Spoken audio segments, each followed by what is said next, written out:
Muy bien, quiero darles la bienvenida a esta segunda clase del curso de Apocalipsis. La semana pasada estuvimos aquí en una clase presencial con los hermanos de la iglesia.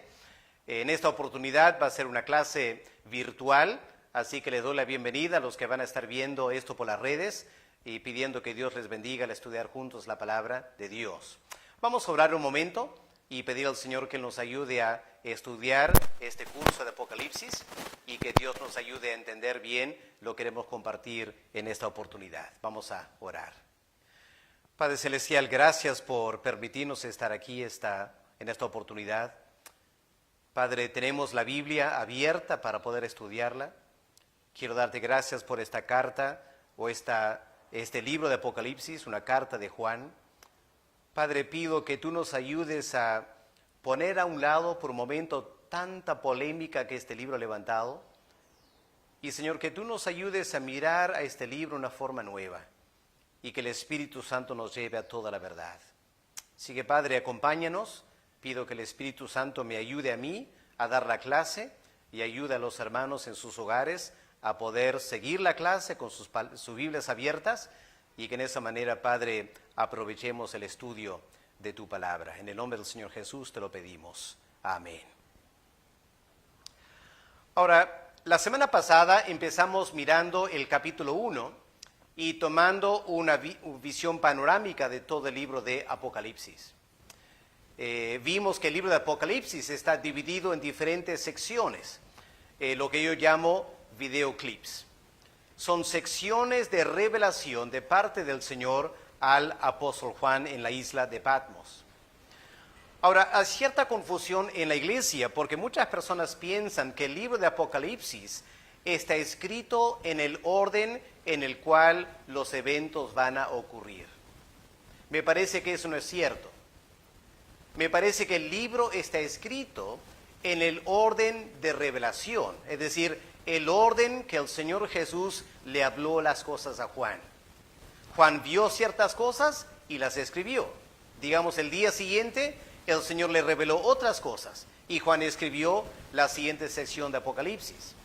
Así que el libro está escrito en el orden de revelación. Lo que vamos a hacer en este curso es estudiar cada bloque y tratar de entender en qué momento histórico este videoclip se va a cumplir.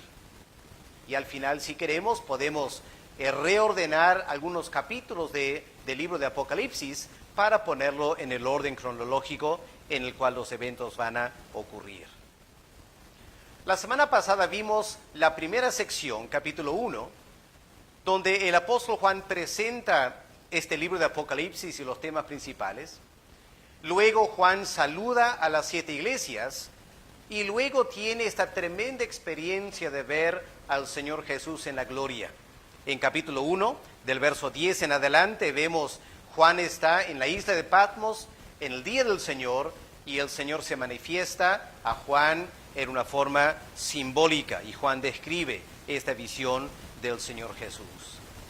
Cuando pasamos a la segunda sección de Apocalipsis, que son los capítulos 2 y 3, encontramos que estas cartas, aunque fueron escritas por Juan, no son cartas de Juan, son cartas del Señor Jesús. Porque como miramos en capítulo 2, versículo 1, el Señor Jesús le dice a Juan, escribe al ángel de la iglesia en Éfeso, etcétera, etcétera. Ahora, las demás cartas en el Nuevo Testamento, las cartas de Pablo y de Pedro, son cartas que nacieron en el corazón de los siervos de Dios. Ellos tenían una gran carga por las iglesias y luego, guiados por el Espíritu Santo, escribieron sus epístolas. Pero estas cartas a las 7 iglesias no nacen en el corazón de Juan. Juan es simplemente el secretario. Es el Señor Jesús que le dicta a Juan lo que él debe escribir. Eso significa que estas cartas son muy especiales, porque aquí tenemos las mismas palabras del Señor Jesús, dirigidas a las 7 iglesias. Ahora, estas 7 iglesias, ¿son 7 iglesias históricas o son iglesias simbólicas? hay algunas personas que interpretan el libro de Apocalipsis afirmando que estas 7 iglesias representan las 7 etapas de toda la historia de la iglesia, desde la muerte de Cristo hasta la segunda venida. 7 etapas. No comparto esa interpretación por 2 razones sencillas. En primer lugar, si tomáramos un mapa de Asia y ubicáramos la isla de Patmos y luego las 7 iglesias, vamos a encontrar algo muy interesante. La primera carta dirigida a Éfeso, la ciudad de Éfeso es la ciudad más cercana a la isla de Patmos. Así que el mensajero de Juan llevando el libro de Apocalipsis a las 7 iglesias, la primera iglesia a la cual va a llegar es la iglesia de Éfeso. Y luego, si ubicamos el mapa las 7 iglesias, vamos a ver que forman una suerte de círculo que traza la ruta que el mensajero va a seguir llevando este libro de Apocalipsis. Eso para mí confirma que Juan está escribiendo a 7 iglesias reales, históricas, con miembros de carne y hueso del primer siglo. La segunda razón por la cual no me parece convincente el argumento que estas cartas representan 7 etapas de la iglesia es que la verdad es que el mundo es tan grande que las iglesias en todo el mundo no están todas en la misma etapa. Por ejemplo, estamos ahora aquí en el Perú. Hace 100 años la iglesia evangélica no existía en Perú. Hace 100 años en Inglaterra la iglesia evangélica era tremendamente fuerte. Ahora estamos 100 años después. En Inglaterra la iglesia del Señor está totalmente quebrantada. Por cambios en la sociedad, el rechazo del evangelio, las iglesias en Inglaterra están muy decaídas y muy pobres. Pero aquí en Perú y en América Latina, las iglesias evangélicas están en su apogeo, están en tremendo crecimiento espiritual, tremenda vitalidad, enviando misioneros, etc. Así que es muy difícil decir que en un momento dado de la historia del mundo, todas las iglesias del mundo están en una misma etapa que podemos identificar con una de estas 7 iglesias. Me parece que es muy complicado tratar de argumentar en esa manera. Así que más factible es que estas cartas son cartas a iglesias históricas. ¿Pero por qué 7? Obviamente habían muchas más iglesias que 7 en Asia en el primer siglo. Estas iglesias, el número 7 representa algo total. Se repite en el libro de Apocalipsis muchas veces el número 7. Así que aquí tenemos 7 iglesias que representan la totalidad de las iglesias del primer siglo. Y en segundo lugar, proféticamente hablando, estas 7 iglesias representan toda la iglesia universal del Señor Jesús a lo largo de los años. El mensaje a estas iglesias son mensajes que son universalmente válidas a las iglesias a través de todos los tiempos. Lo que quiero hacer en primer lugar esta mañana es notar la estructura de estas cartas. Porque lo interesante es que cuando empezamos a leer las cartas a las 7 iglesias, cada carta tiene la misma estructura. Y es importante notar eso para la interpretación. Por ejemplo, cada una de las 7 cartas empieza con una orden divina. Dios manda a Juan diciendo, escribe al ángel de la iglesia en X lugar. Todas las iglesias, las cartas empiezan en esa manera. En segundo lugar, cada carta continúa con una descripción de la persona del Señor Jesús. Por ejemplo, en la primera carta dice, el que tiene las 7 estrellas en su diestra, el que anda en medio de los 7 candeleros de oro dice esto. Así que la carta tiene una descripción del Señor Jesús. Vamos a volver a eso en un momento.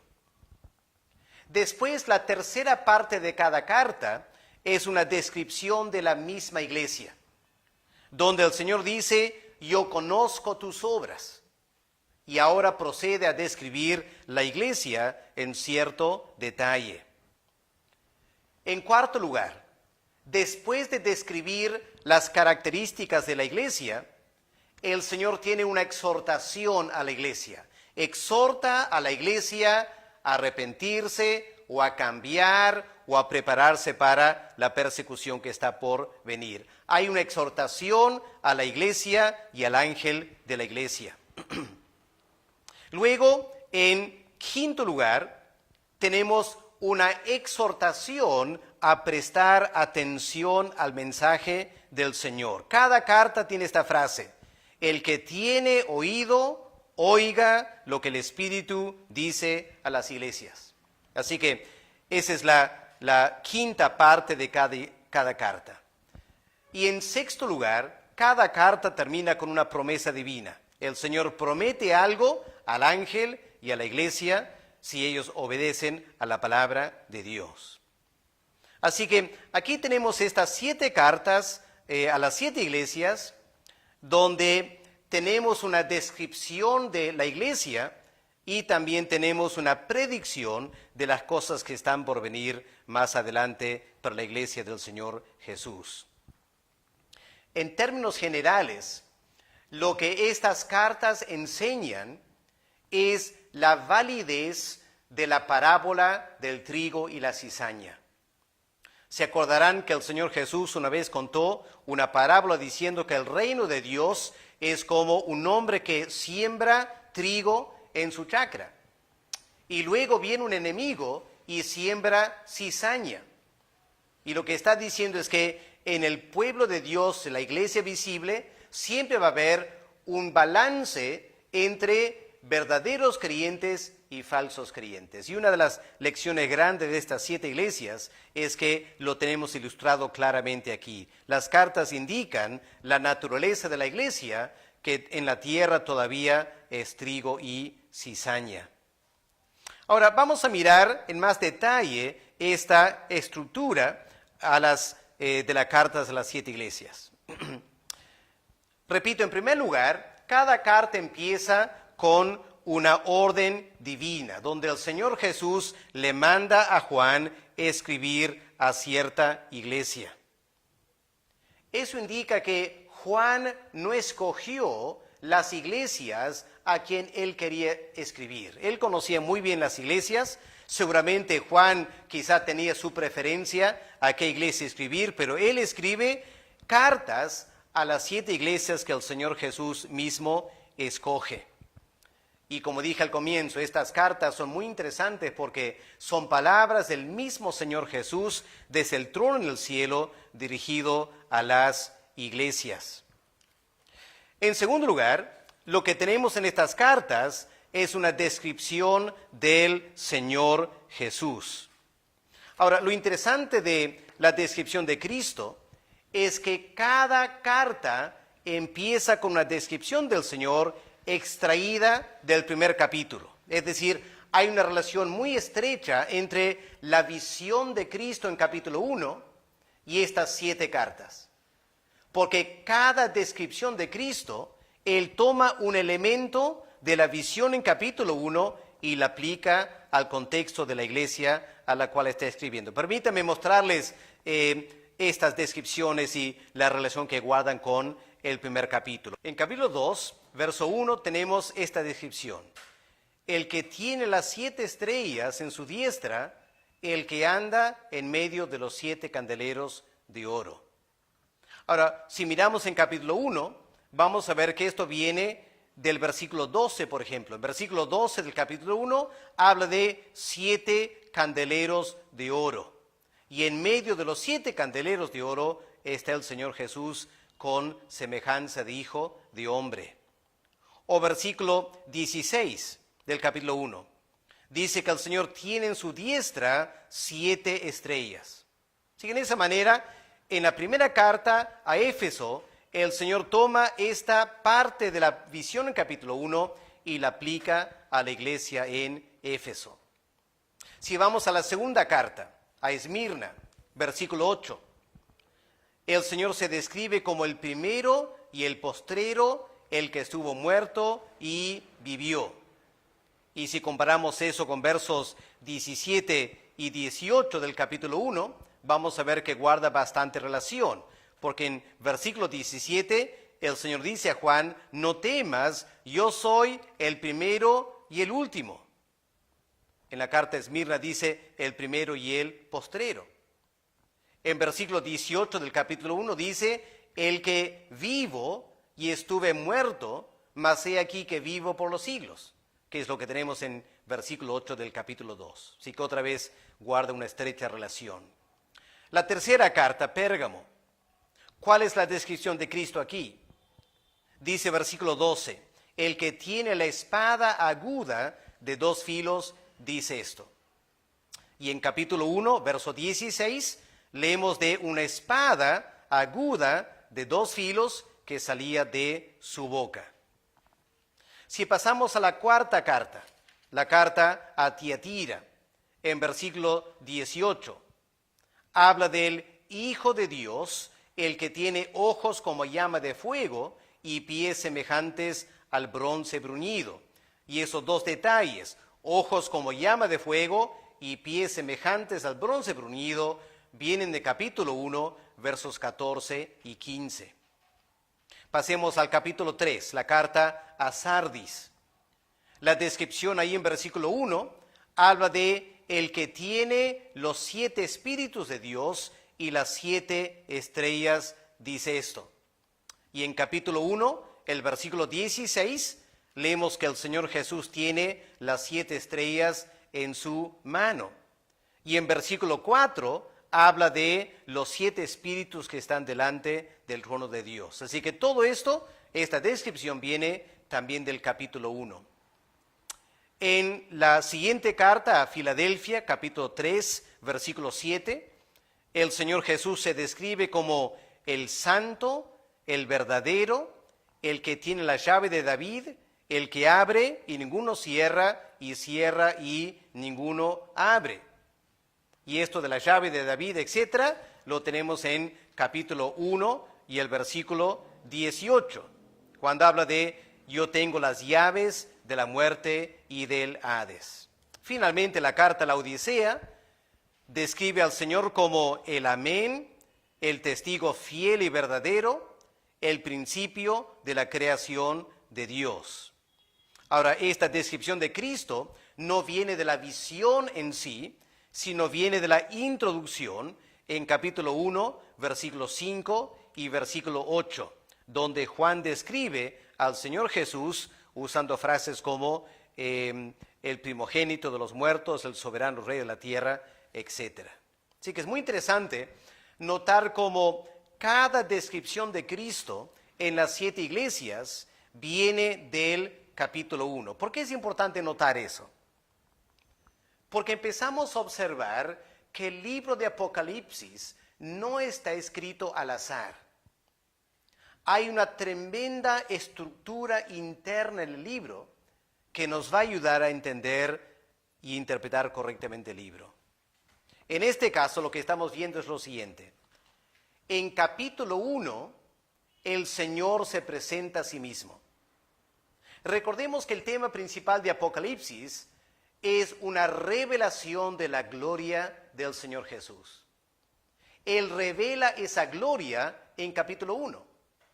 Y luego en capítulos 2 y 3, al escribir a las 7 iglesias, el Señor va desglosando esa gloria suya y la va repartiendo, por decirlo así, entre cada una de las 7 iglesias. Y eso nos ayuda a integrar capítulo 1 con capítulos 2 y 3. Lo que el Señor está diciendo a cada iglesia es lo siguiente. Entiendan bien, el Señor de la iglesia es el Señor de la gloria. Y ustedes tienen que responder bien al mensaje del Señor por quien Él es. Ahora, una vez que el Señor se ha descrito a sí mismo, La siguiente estructura de cada carta es: el Señor habla de cómo es la iglesia. Introduce eso con estas palabras: yo conozco tus obras. Cada carta dice eso: yo conozco tus obras. Eso nos enseña que el Señor Jesús conoce la realidad de cada iglesia. Él tiene las iglesias en sus manos. Él se pasea entre las iglesias y por lo tanto Él conoce perfectamente bien lo que está pasando en cada congregación.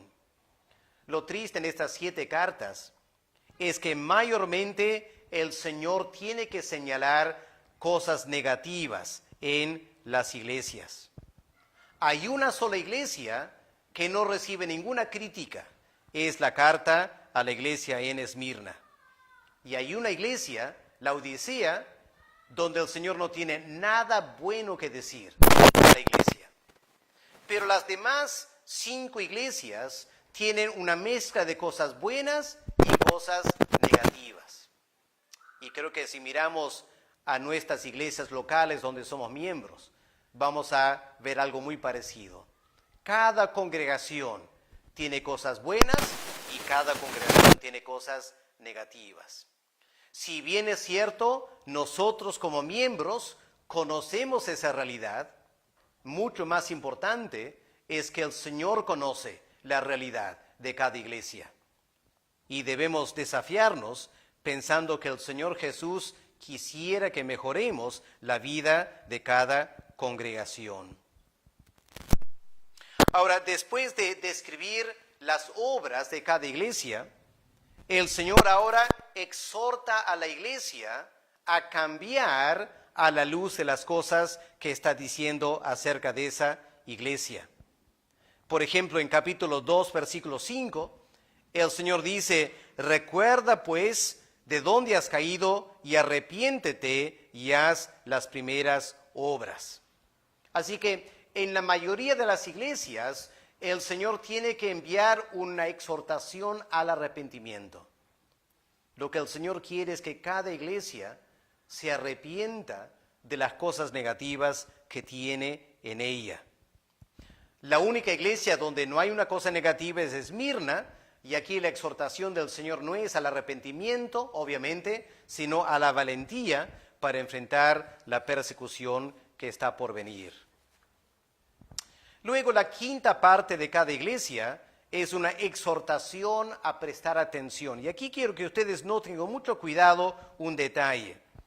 Miren en sus Biblias el versículo 7 del capítulo 2. ¿Qué dice ahí? El que tiene oído, oiga lo que el Espíritu dice a las iglesias. Noten eso, interesante. A las iglesias. No dice al ángel de la iglesia, o no dice a la iglesia en Éfeso. Al fin de cada carta, el mensaje es: escucha lo que el Espíritu dice a las iglesias. ¿Cuál es la importancia de eso? En primer lugar, noten qué es lo que el Espíritu dice a las iglesias. Esto es interesante porque, como dije al comienzo, es el Señor Jesús dictando la carta a Juan. Pero al fin de cada carta es el Espíritu hablando. Eso confirma, nos hace recordar que el Espíritu Santo es el Espíritu de Cristo, enviado a la tierra para cumplir sus propósitos. Así que es el Espíritu hablando a la iglesia a través del Señor Jesús. Pero, repito, aquí tenemos la palabra iglesias en el plural. ¿Por qué es importante notar eso? Porque aunque estas 7 iglesias eran iglesias locales del primer siglo, en cierta manera, cada iglesia también tiene un mensaje profético. Porque lo que está pasando en cada una de estas 7 iglesias es lo que va a pasar o puede pasar a las iglesias a lo largo de los años. Por ejemplo, la primera iglesia, Éfeso, lo que pasó ahí fue que perdieron el primer amor. Y este es un problema constante en todas las iglesias. El peligro en cada congregación de perder el primer amor. Así que, aunque el Señor está escribiendo una carta específicamente a la iglesia en Éfeso, el mensaje es universal. El mensaje es a todas las iglesias. Y por eso, aunque nosotros seamos miembros de una iglesia que no está en el libro de Apocalipsis, cada una de estas 7 cartas es apropiada para nosotros. Y vamos a ver la aplicación de eso en un momento. Quiero terminar notando la última parte de cada carta, que es una promesa de bendición a los que vencieren. Versículo 7. Al que venciere, yo le daré a comer del árbol de la vida. Al que venciere. Ese verbo vencer indica que la iglesia está en pie de guerra. Somos soldados. Estamos en una lucha espiritual. No se trata de criticarnos y mirarnos negativamente el uno al otro en la iglesia. Tenemos que entender que como conjunto de creyentes, cada iglesia está en una lucha espiritual y tenemos que vencer. No solo vencer como individuos, tenemos que vencer como congregación. Ahora, cuando miramos estas promesas, vamos a notar algo interesante. ¿Recuerden lo que yo dije de la descripción de Cristo al comienzo de cada carta? Esa descripción vuelve la mirada al capítulo 1 y toma del capítulo 1 diferentes aspectos de la gloria de Cristo. Pero cuando vamos a las promesas de victoria, de bendición por la victoria, ahora tenemos que mirar hacia adelante, porque cada una de estas promesas se encuentran en los últimos 2 capítulos de Apocalipsis. Así que la introducción nos hace mirar hacia atrás al capítulo 1 y la conclusión de cada carta nos hace mirar hacia el futuro y al fin del libro de Apocalipsis. Permítame ilustrar esto también. Por ejemplo, en verso 7, la promesa dada a la iglesia en Éfeso, ¿cuál es? Al que venciere, le daré a comer del árbol de la vida que está en medio del paraíso de Dios. ¿Dónde se encuentra eso? En capítulo 22 y el versículo 2. Ahí aparece el árbol de la vida de la cual podemos comer. Así que la promesa nos invita a mirar hacia adelante al capítulo 22. Si vamos a la segunda carta, Esmirna, versículo 11. ¿Cuál es la promesa para la victoria en Esmirna? Al que venciere no sufrirá daño de la segunda muerte. Esa segunda muerte está mencionada en capítulo 21 y el versículo 8. Apocalipsis, permítame leer. Apocalipsis 21 y el versículo 8. Es importante mirar cada referencia para no perder de lado lo que estamos diciendo aquí. Capítulo 21, verso 8 dice: los cobardes, los incrédulos, los abominables, etcétera, tendrán su parte en el lago que arde con fuego y azufre. Esta es la segunda muerte. Ahí está la frase, la segunda muerte. Y la promesa, la carta en Esmirna, es: el que venciere no sufrirá daño de la segunda muerte mencionada en capítulo 21 y el versículo 8. Vamos a la tercera carta. ¿Cuál es la promesa a la iglesia en Pérgamo? Lo tenemos en versículo 17. Al que venciere, daré a comer del maná escondido y le daré una piedrecita blanca y en la piedrecita escrito un nombre que nadie conoce aparte del que la recibe. Pero aquí quiero enfocar sobre comer del maná escondido. Ahora tenemos una referencia en capítulo 21 de Apocalipsis, capítulo 21, versículo 6, donde el Señor promete dar de beber a los que tienen sed. Y es de suponer que si el Señor da de beber, también dará de comer a los que tienen hambre. Y esa comida bien podía ser los frutos del árbol de la vida, que está en capítulo 22 y el versículo 2. Así que otra vez hay una relación con el fin de Apocalipsis. Queda el mensaje a la iglesia en Tiatira. Capítulo 3, tenemos la promesa de vencer en versículo 26. Al que venciere, yo le daré autoridad sobre las naciones, las regirá con vara de hierro, serán quebrantadas Y al final, yo le daré la estrella de la mañana. Esta estrella de la mañana la encontramos en capítulo 22 y el versículo 16. El Señor Jesús es la estrella resplandeciente de la mañana. Vamos a la siguiente carta, capítulo 3, la carta a Sardis. ¿Cuál es la promesa aquí en versículo 5? Al que venciere será vestido de vestiduras blancas y no borraré su nombre del libro de la vida. Ahora, esto de confesar su nombre, vestiduras blancas, etcétera, lo tenemos en capítulo 20, versículo 15, y también capítulo 21, verso 27, libro de la vida. Así que otra vez es una mirada hacia adelante. ¿Qué de la carta a Filadelfia? La promesa en versículo 12 es: al que venciere, le haré columna en el templo de mi Dios. Y habla también del nombre de la ciudad de mi Dios, la nueva Jerusalén. Y como todos sabemos, ese templo y esa nueva Jerusalén la encontramos en capítulos 21 y capítulo 22. Finalmente, la carta a la Odisea, la promesa, verso 21, al que venciere, le daré que se siente conmigo en mi trono, así como yo he vencido y he sentado con mi Padre en el trono. Y esta descripción del reino de Cristo en su trono lo tenemos en capítulo 21 de Apocalipsis, versos 22 al 23. Así que, resumiendo esta primera parte esta mañana, estas 7 cartas están escritas en formas muy ordenadas. Hay una estructura clara en cada carta. Cada carta tiene una descripción de Cristo que mira hacia el capítulo 1. Cada carta termina una promesa de bendición a los que vencen, que mira hacia capítulos 21 y 22. Y en medio de todo eso, el cuerpo de cada carta describe las experiencias de la iglesia que van a vivir durante toda la etapa de la historia de la iglesia, desde la muerte de Cristo hasta la segunda venida. Y esas experiencias de los creyentes a lo largo de la historia es esencialmente el mensaje del libro de Apocalipsis, del capítulo 4 al capítulo 20.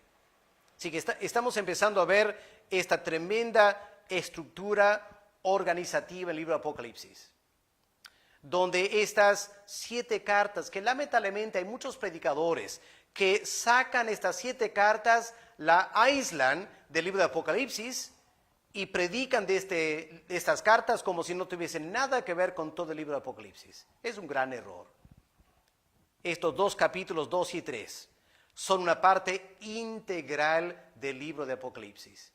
Y lo que Juan hace, lo que el Señor Jesús hace al redactar cada carta, es integrar estas cartas con todo el libro de Apocalipsis. Y por lo tanto, cuando vamos a ir interpretando estas cartas, tenemos que hacerlo a la luz de todo el libro de Apocalipsis. Esa es la primera parte de la clase en esta oportunidad. En un momento vamos a pasar a la segunda parte, donde vamos a volver a esta carta a la iglesia en Éfeso y vamos a notar ciertos detalles ahí para extraer algo de la riqueza espiritual para nuestro provecho personal. Muy bien, continuamos con la segunda parte de la clase de Apocalipsis 2 y 3. Y ahora lo que quiero hacer es centrarme y extraer más detalles de la carta a la iglesia en Éfeso. Hay varios puntos que aquí quiero notar. No voy a hacer un exégesis de toda la carta, llevaré mucho tiempo para hacer eso, pero quiero notar algunos puntos resaltantes que podrían ser de interés para ustedes. Una primera pregunta que hay que hacer es: esta carta está dirigida al ángel de la iglesia. ¿Quién es el ángel? ¿Y por qué se escribe la carta al ángel? Ahora, hay que tener cuidado con la palabra ángel, porque algunos lo toman literalmente y empiezan a decir que cada congregación tiene un ángel, un ser espiritual en particular que lo cuida. Eso claramente no es lo que la Biblia está diciendo. En la Reina Valera, como en muchas versiones, lo que tenemos es más que una traducción, tenemos una transliteración, es decir, la palabra en griego se pone en español sin cambiar la palabra. Porque el término aquí es ángelos en griego, ángelos. Pero la palabra ángelos, ¿qué significa?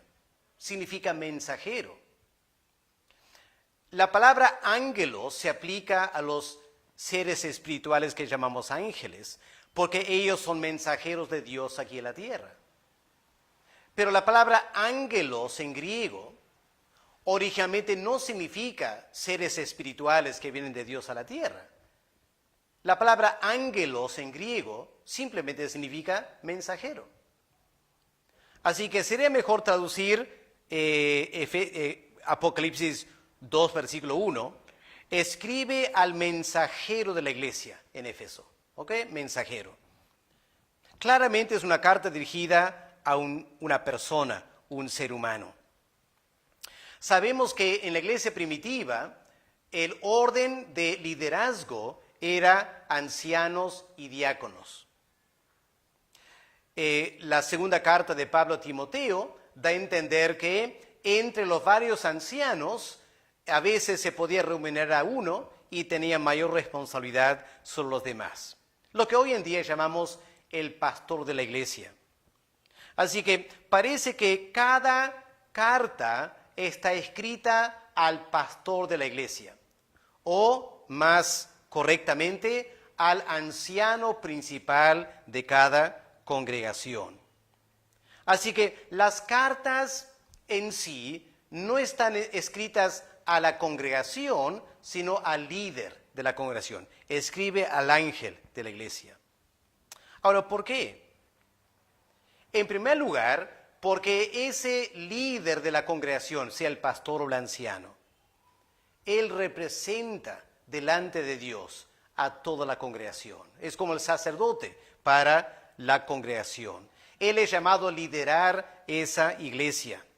Y por lo tanto, al dirigirse al líder de la iglesia, el Señor se está dirigiendo a la iglesia que Él representa.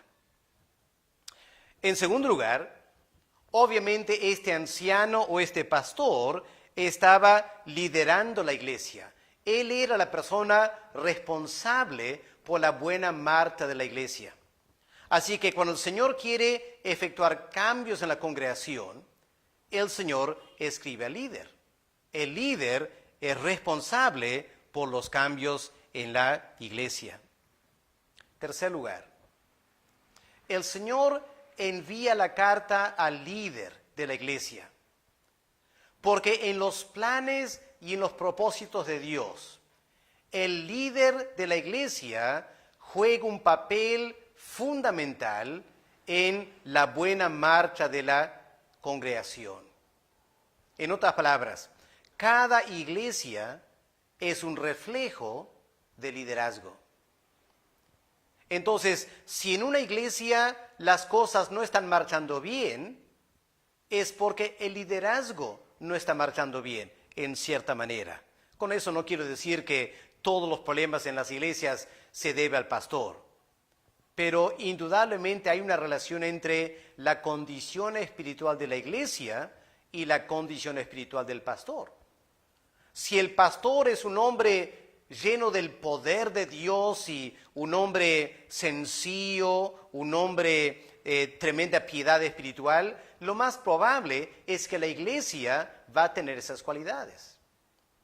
Pero si el pastor es un hombre arrogante, déspota, espiritualmente frío, lo más probable es que la iglesia va a reflejar eso. Y aquí parece que al escribir al líder de la iglesia, lo que el Señor está diciendo al líder es, mira, tu iglesia está en esta condición porque tú estás en esta condición. Y yo quiero que tú cambies para que la iglesia pueda cambiar. Y por eso el Señor se dirige al líder de cada congregación. Y en cuarto lugar, el Señor se dirige al líder porque esta es la manera que Él se comunica con la iglesia. Cuando Dios quiere hablar a una congregación, Dios no llega personalmente un domingo en la mañana y con voz tronante habla a toda la iglesia. ¿Cómo es que el Señor habla a una congregación? Lo hace a través del pastor, a través del líder. Y es lo que estamos viendo aquí. El Señor quiere hablar a la congregación, pero lo hace a través del líder, el pastor o el anciano principal de la iglesia. Ahora, ¿cómo interpretamos cada una de estas 7 iglesias? Muy importante pensar en cómo interpretamos estas cartas. Empezamos con la interpretación particular. Es decir, ¿cuál es el mensaje del Señor al ángel de la iglesia? Por ejemplo, en esta primera carta a Éfeso, el Señor dice, tengo contra ti que has dejado tu primer amor. Bueno, ¿quién ha dejado el primer amor? El ángel de la iglesia, el pastor. Entonces, primero leemos estas cartas para ver cuál es el mensaje del Señor a ese líder en particular. Pero luego también hay que pensar el mensaje universal. ¿Qué es lo que esta carta, cualquiera de las cartas, qué es lo que Dios está diciendo a la iglesia en general? Y digo eso porque, como acabo de mencionar antes, cada carta termina con el Espíritu hablando a las iglesias. Así que cada carta tiene un mensaje particular al líder y cada carta también tiene un mensaje universal a cada congregación. Así que, por ejemplo, no importa a qué iglesias perteneces en este momento. En estas 7 cartas hay mensajes de Dios a cada iglesia. Y cuando vamos a estudiar esta carta, tenemos que preguntarnos, Señor, ¿qué nos estás diciendo a nosotros en nuestra congregación a través de esa carta? En tercer lugar, cuando estamos leyendo estas cartas, tenemos que pensar en la aplicación personal. Es decir, ¿qué es lo que Dios me está diciendo a mí? Porque esto es parte de la Escritura. Y cuando leemos la Biblia, Dios nos habla a nosotros personalmente. Así que cuando leemos y estudiamos cada carta, tenemos que preguntarnos, número 1, ¿qué es lo que Dios está diciendo al líder? Número 2, ¿qué es lo que Dios está diciendo a las iglesias? Número 3, ¿qué es lo que Dios me está diciendo a mí, de mi vida espiritual? Tenemos que aplicar en forma personal el mensaje de la carta. Y en cuarto lugar, cada carta tiene también un mensaje profético. Es decir, cada iglesia representa lo que diferentes iglesias van a hacer más adelante en su historia. Podemos ser parte hoy en día de una iglesia llena de tremendo vigor espiritual. Y pensamos que la carta a Éfeso no tiene nada que ver con nosotros porque estamos en pleno primer amor al Señor y la cosa marcha de 1000 maravillas. Pero esta primera carta nos advierte que de repente nuestra iglesia no siempre va a estar así. Y hay el peligro de perder el primer amor. Así que tenemos que estudiar cada carta como si fuese una profecía, una advertencia del Señor Jesús a cada iglesia de lo que podría venir más adelante para nosotros. Así que aquí tenemos lo primero que hay que notar en cada carta, dirigida al mensajero de la iglesia, pero con un mensaje universal. Segundo lugar, cada carta está escrita a una iglesia en una ciudad en particular. Y si vamos a entender bien la carta, tenemos que investigar algo acerca de esa iglesia y esa ciudad. Entonces, la primera carta está dirigida a la iglesia en Éfeso. ¿Qué sabemos de la ciudad de Éfeso? Bueno, en primer lugar, era la capital de la provincia de Asia. Así que obviamente era una ciudad muy importante. Era una capital de provincia. Pero en segundo lugar, era un tremendo centro comercial. En Éfeso había un puerto y todos los productos que venían de Asia por tierra En Éfeso los subían a barcos y barcos los llevaban a Roma. Así que Éfeso era un tremendo centro comercial. Gente iba y venía, había tremendo movimiento en la ciudad de Éfeso. Era también un centro religioso. En Éfeso había el templo a la diosa Diana. Era una de las 7 maravillas del mundo antiguo. Y el templo a la diosa Diana era un templo dedicado a prácticas de inmoralidad sexual. Y por lo tanto, en una ciudad que era un puerto, donde habían muchas sacerdotisas que eran prostitutas por la noche, uno se imagina el tremendo desenfreno que había en la ciudad de Éfeso. Pero también era un centro de ocultismo. En Éfeso habían muchos brujos, muchos curanderos. Cuando la gente quería algo de la magia negra, iban a Éfeso. Los arqueólogos han descubierto lo que se llaman las cartas de Éfeso. Las cartas de Éfeso, nada que ver con esta carta en Apocalipsis, la carta de Éfeso era, supongamos que tú vivías en Colosas y tenías una tienda y a una cuadra tenías un competidor y tú querías hacerle la guerra a ese competidor. ¿Qué hacías? Agarrabas una prenda de ese enemigo tuyo en Colosas, los llevabas a Éfeso, te buscabas un brujo y el brujo ahí hacía su magia negra y te daba un documento. Y a través de ese documento maldecías a tu vecino en Colosas.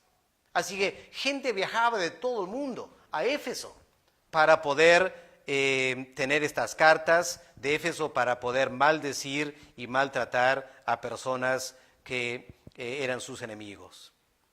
Ahora, fue en el tercer viaje misionero que el apóstol Pablo llega a esta tremenda ciudad de Éfeso. Y Pablo queda en Éfeso 3 años y establece una iglesia pujante, una iglesia llena de tremendo poder espiritual gracias al Señor. Así que esta iglesia en Éfeso había tenido el privilegio de tener el ministerio de Pablo por 3 años. Y era una iglesia bien firme, bien establecida en su vida espiritual. Vamos a ver qué significa eso en un momento. Pero ¿cuál es el mensaje del Señor a la iglesia en Éfeso o al ángel de la iglesia en Éfeso? Miren lo que leemos al comienzo, la descripción de Cristo. Dice, el que tiene las 7 estrellas en su diestra y el que anda en medio de los 7 candeleros de oro. ¿Qué son estas 7 estrellas? En capítulo 1 vimos que en la visión de Cristo, Él tenía 7 estrellas en su mano. La explicación es muy clara, está en versículo 20 del capítulo 1. Versículo 20 dice, el misterio de las 7 estrellas que has visto en mi diestra es la siguiente. Las 7 estrellas son los 7 mensajeros, pastores, ancianos de las 7 iglesias. Y aquí el Señor dice al ángel de la iglesia en Éfeso, el Señor dice, mira, el que te está enviando esta carta es el que tiene las 7 estrellas, los 7 pastores en su diestra. Quiero que notemos 2 detalles. En primer lugar, el verbo tener, el que tiene las 7 estrellas. El verbo en griego es el verbo krateo. De repente lo puede escribir aquí en la pizarra. El verbo krateo. Y el verbo krateo es el verbo que significa poder, poder. Por ejemplo, en Mateo 14, el versículo 3, dice que Herodes arrestó a Juan y lo prendió. Ahí el verbo prender es krateo. Es decir, Juan el Bautista termina en las manos poderosas del rey Herodes, del cual no se escapó. Hay otros usos también de este verbo krateo en los evangelios. Pero lo que el Señor está diciendo aquí es que Él, el Señor de la gloria, el Rey de las edades, Él tiene al líder de la iglesia en su mano. Y miren cuál mano es. ¿Qué dice versículo 1? Lo tiene en su diestra. Y la diestra, la derecha, es la mano de poder. ¿Qué significa eso? Dos cosas. En primer lugar, es un mensaje de tremendo aliento para el pastor. Porque el pastor muchas veces es atacado por toda clase de personas, dentro y fuera de la iglesia. Y el Señor dice a este ángel, este mensajero, el pastor de la iglesia en Éfeso, dice, mira, puedes confiar en mí porque tu vida está en mis manos. Yo te tengo en mi poderosa mano derecha y nadie te puede tocar. Así que en primer lugar es una palabra de aliento. Pero en segundo lugar es una palabra de advertencia. Porque el Señor está diciendo, mira, yo te tengo poderosamente en mi mano. Y si tú no haces caso a mi palabra, yo soy capaz de sacarte del ministerio, que es lo que él dice más adelante. Así que cada líder de la iglesia tiene que tomar esto muy en serio. Lo que el Espíritu Santo está diciendo a las iglesias en este versículo 1 es que el Señor tiene al pastor de la iglesia en su mano derecha para protegerlo y defenderlo. Pero si el pastor no actúa como Dios quiere que él actúe, esa mano poderosa lo puede disciplinar y lo puede sacar hasta del ministerio. Ahora, la segunda parte de la descripción de Cristo aquí en el versículo 1 es que el Señor también anda en medio de los 7 candeleros de oro. ¿Qué son estos 7 candeleros de oro? Bueno, el versículo 20 del capítulo 1 lo explica. Los candeleros de oro son las 7 iglesias. Así que el Señor dice al pastor de la iglesia, mira, yo soy el que ando en medio de los 7 candeleros.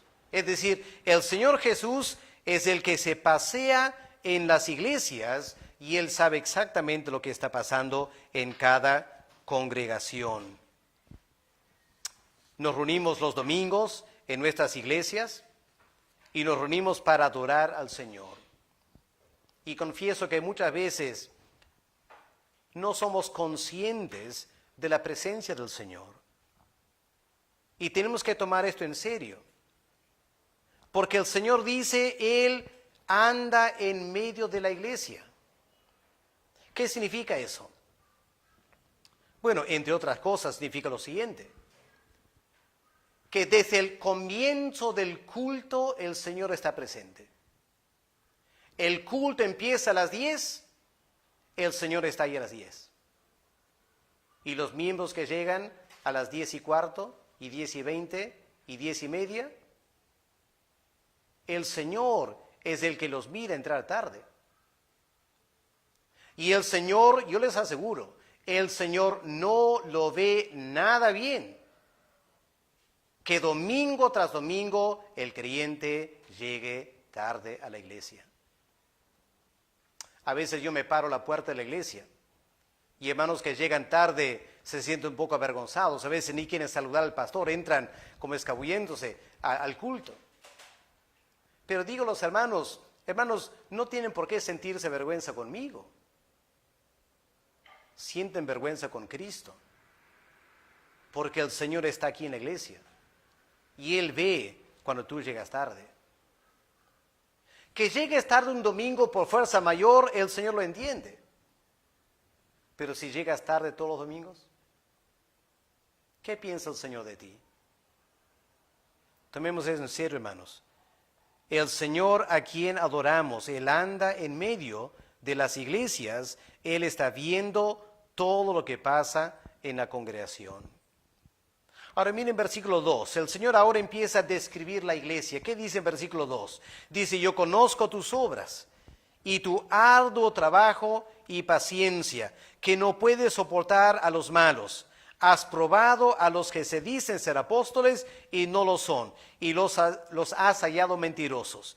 Y has sufrido, y has tenido paciencia, y has trabajado arduamente por amor de mi nombre, y no has desmayado. ¡Wow! ¡Qué tremenda iglesia!, ¿no es cierto?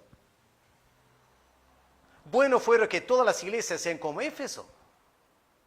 Bueno que todos tuvieran un pastor como el pastor de Éfeso, que trabaja y soporta sufrimiento y evalúa y no se cansa, no se desmaya. Tremendo. Ahora noten uno o dos detalles. En primer lugar, en versículo 2, cuando dice, yo conozco tu arduo trabajo. La palabra en griego aquí para arduo trabajo es la palabra kopos. Y la palabra kopos significa un trabajo tan cansador que te deja exhausto al fin del día. Y el Señor se dirige a este anciano, a este pastor, y le dice, yo conozco muy bien tus obras, yo conozco muy bien tu trabajo. El Señor dice, yo sé que todas las noches tú llegas a la cama totalmente exhausto, porque trabajas y trabajas y trabajas y trabajas. Yo sé todo eso, yo lo estoy mirando. El Señor felicita al pastor por su paciencia también. No es fácil ser pastor. Enfrentas muchos problemas, muchas críticas, muchas dificultades, pero este pastor había mostrado tremenda paciencia, había perseverado, no había desmayado, y el Señor le felicita por esta tremenda paciencia que el pastor tenía. ¿Qué más? Dice que este pastor, este anciano, no podía soportar a los malos y había probado a los que dicen ser apóstoles. Ahora, esta palabra apóstol no se refiere a los 12 apóstoles. Juan, que está escribiendo esta carta, es el último apóstol que está vivo todavía. Así que estos apóstoles aquí no son parte del grupo de los 12, sino que son líderes de una segunda generación, pero que estaban queriendo usurpar autoridad sobre las iglesias, como tristemente hoy en día el movimiento apostólico también está queriendo seguir este esquema de imponer autoridad sobre congregaciones en forma indebida. Y lo que este anciano, este pastor había hecho, es que no se había dejado chantajear por estos apóstoles. Él no se puso todo temeroso de ellos. Lo que el pastor hizo es lo que siempre hay que hacer. Probó a los que decían ser apóstoles. ¿En qué sentido los probó? Bueno, hay que probar a los apóstoles de dos maneras. Número uno, por lo que enseñan. Número dos, por cómo viven. Hoy en día hay muchas personas que se llaman apóstoles y casi todo el tiempo se dedican a dar supuestamente nuevas revelaciones. Y muchas veces esas revelaciones salen totalmente del marco de la Biblia.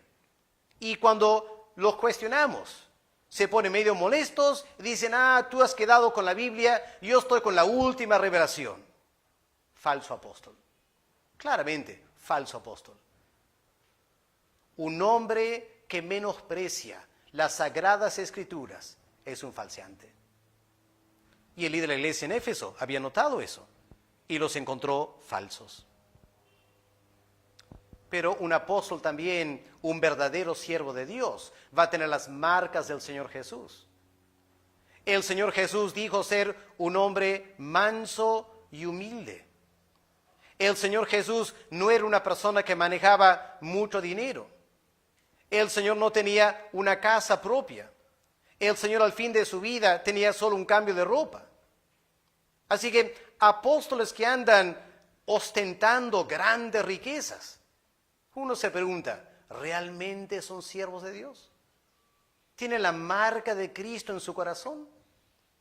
Bueno, el anciano en Éfeso había evaluado estos apóstoles y se dio cuenta que eran falsos, eran mentirosos. Y no tuvo ningún reparo en anunciar eso a la iglesia.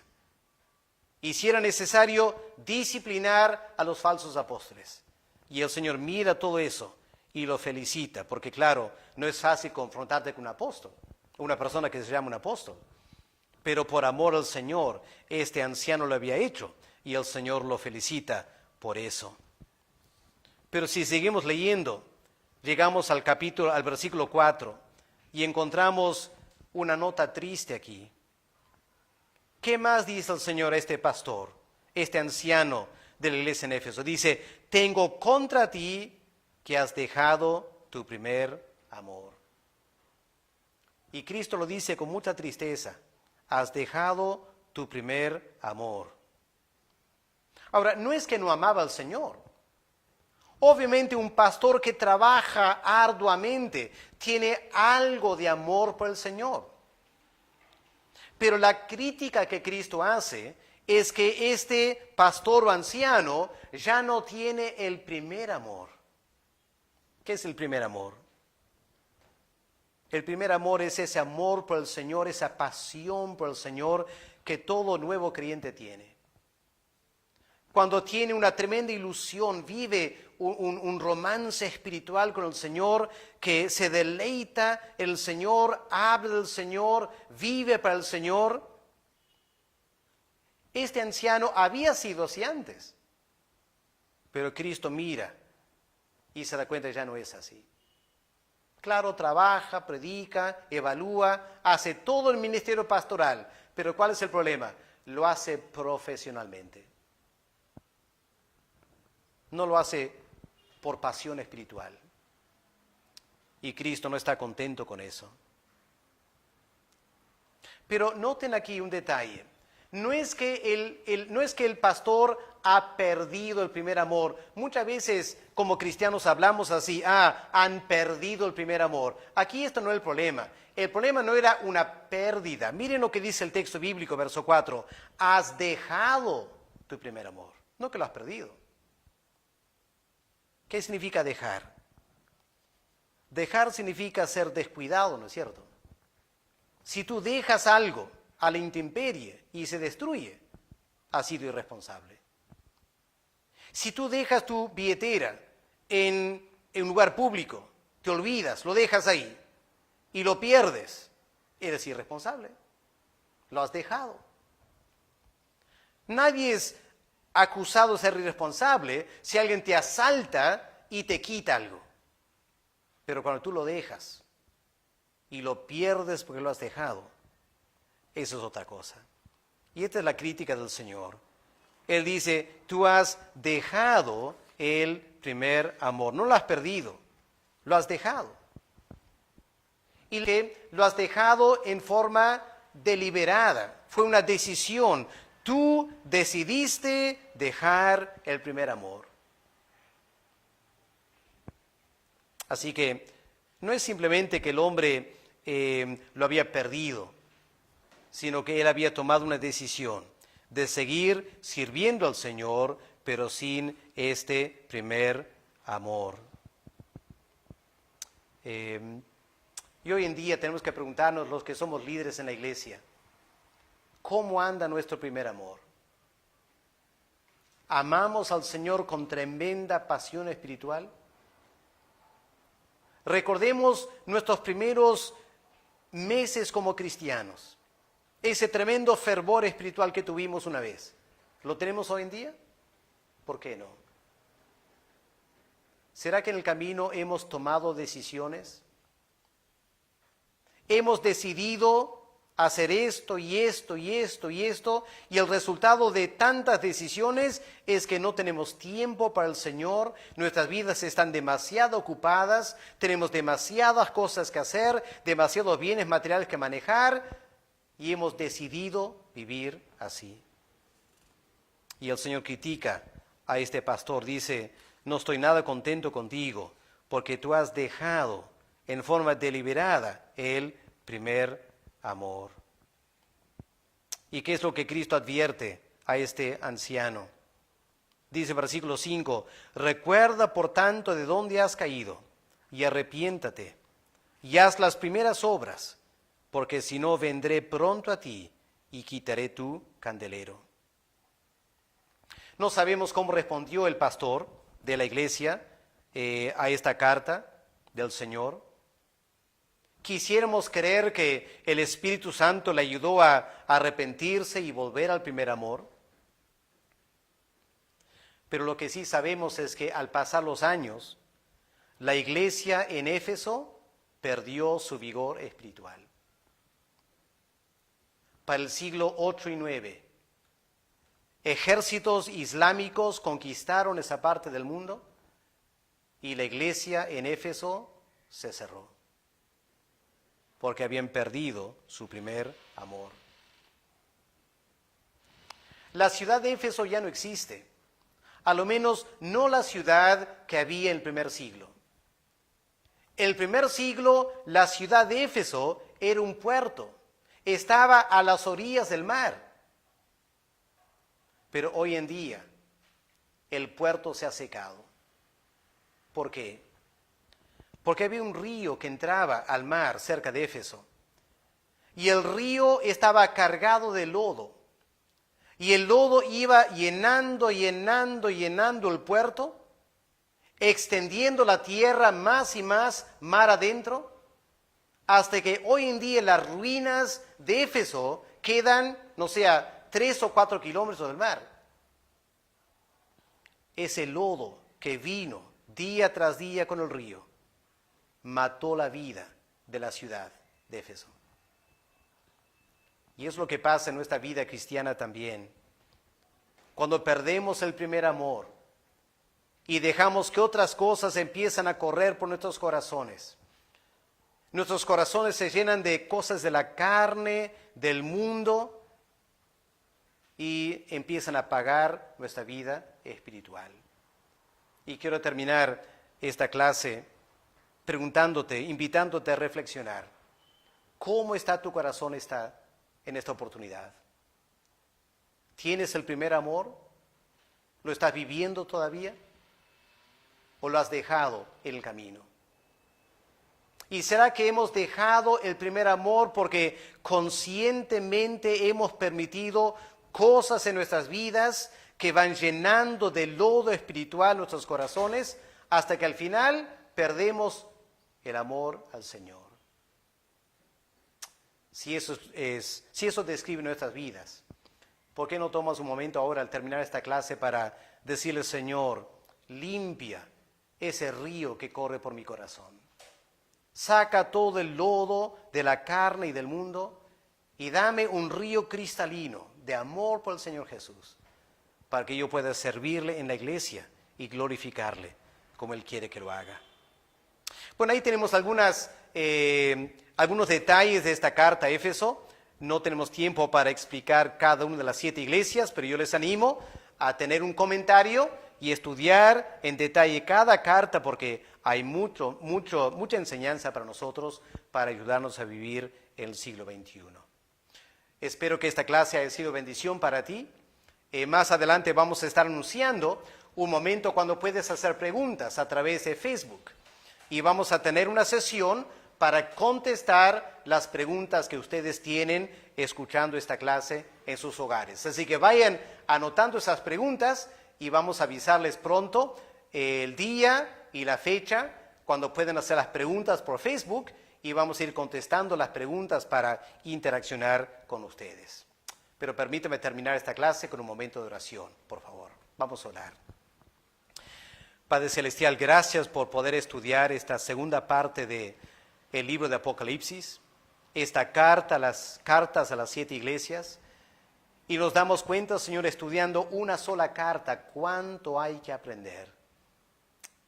Padre, quiero pedir que cada persona que esté escuchando esta clase, este curso, puedan tomar tiempo, Señor, hacer un estudio personal, con la Biblia, con comentarios, profundizando, dejando que el Espíritu Santo hable en nuestros corazones, para que podamos obedecer al Señor y podamos vivir vidas que glorifiquen al Señor Jesucristo.